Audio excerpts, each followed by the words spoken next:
मित्रों, जैसा कि हम जानते हैं कि अभी यह कालखंड का चौथा युग यानी कलयुग चल रहा है, जिसे हिंदू धर्मशास्त्रों में सबसे श्रापित युग बताया गया है।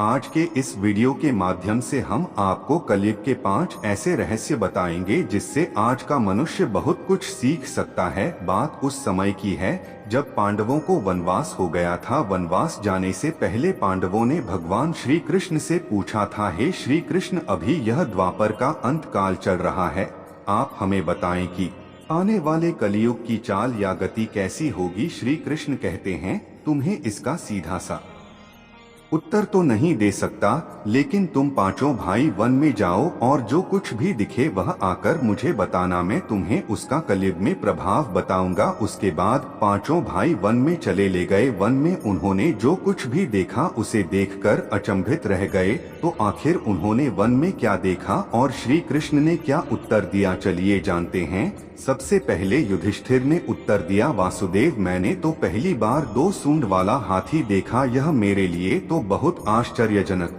था। इसके जवाब में श्री कृष्ण कहते हैं कि कलयुग में ऐसे लोगों का ही होगा जो दोनों ओर से शोषण करेंगे, बोलेंगे कुछ और करेंगे कुछ और, मन में कुछ और होगा। ऐसे ही लोगों का कलयुग में रास होगा। तुम कलयुग आने से पहले तक रास कर लो। अर्जुन ने कहा कि मैंने जो देखा वह तो इससे भी ज्यादा आश्चर्यजनक था। मैंने देखा कि एक पक्षी के पंखों पर वेद लिखे हुए हैं, लेकिन वह पक्षी मुर्दे का मांस खा रहा था। श्री कृष्ण अर्जुन को उत्तर देते हुए कहते हैं, कलयुग में ऐसे ही लोग रहेंगे जो बड़े ज्ञानी और ध्यानी कहलाएंगे। वह ज्ञान की चर्चा तो करेंगे, लेकिन उनका आचरण राक्षसी होगा। वह बड़े पंडित और विद्वान कहलाएंगे, किंतु वह यह देखते रहेंगे कि कौन सा मनुष्य कब मरे और हमारे नाम से संपत्ति कर जाए। अर्जुन के सवाल के जवाब के बाद भीम अपना अनुभव सुनाते हुए कहते हैं, एक गाय अपने बछड़े को इतना चाटती है कि वह बछड़ा खून से लहूलुहान हो जाता। तब श्री कृष्ण कहते हैं कि कलयुग का मनुष्य शिशु बाल हो जाएगा। कलयुग में माँ की अपने बच्चे के लिए ममता इतनी ज्यादा बढ़ जाएगी कि उन्हें अपने विकास का अवसर ही नहीं मिलेगा। मोह माया में ही घर बर्बाद हो जाएंगे। भीम के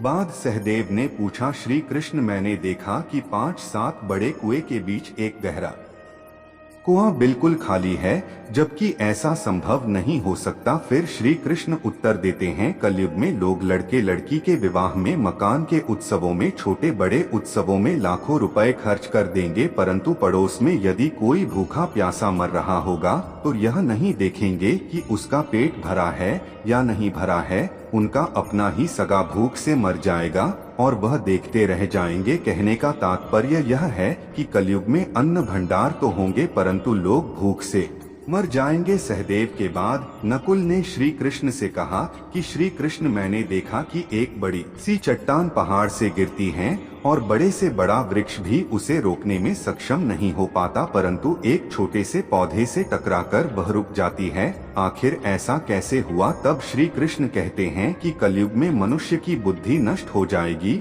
और उसका जीवन पतन हो जाएगा। उस पतन को धन और बड़े से बड़े सत्ता रूपी वृक्ष भी रोकने में सक्षम नहीं होंगे, किंतु हरि नाम का छोटा सा शब्द बोलने से मनुष्य जीवन का पतन रुक जाएगा। आद कलयुग में हरिनाम ही मोक्ष का एकमात्र मार्ग होगा। आशा करता हूँ कि आपको हमारी यह वीडियो पसंद आई होगी।